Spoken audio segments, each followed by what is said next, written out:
9 matches. Day 2 lumaban pa sila against Falcons AP Bren. At ngayon ay nabigo kontra sa RSG Philippines. Definitely a well-fought series by Blacklist International. Naging mahirap yung kanilang unang 3 araw. Kudos pa rin sa mga agents.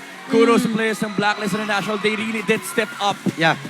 But again, this is a testament of how incredibly tight the competition is. Lalo na, hawak na natin yung top 3 sa listahan.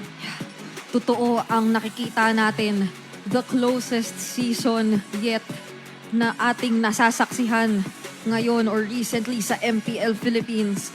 And mako-comment talaga natin lahat ng inilaban ng ating mga teams na nakasampa ng playoffs. Pero right now, alam na natin kung sino ang top 3. Ako masasabi ko na napakaganda ng ating nakita. But then again, kausapin natin ang Blacklist International kasama ang ating host si Mara at si Hans.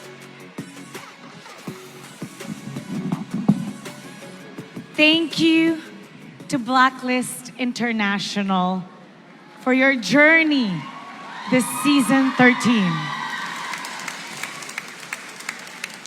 Coach, would it be okay to ask for a few words, especially to everybody who supported you tonight? Okay, sa lahat ng fans namin na sumuporta sa amin, simula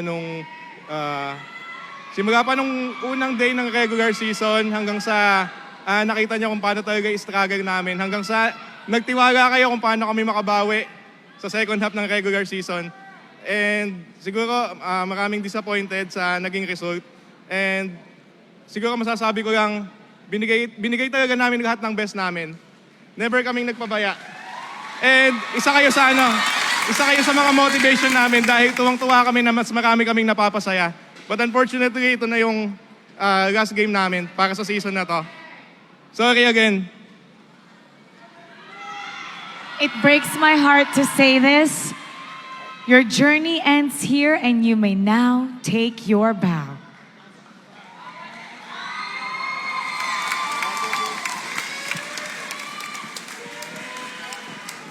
Everybody, let's give them a big round of applause to Blacklist International.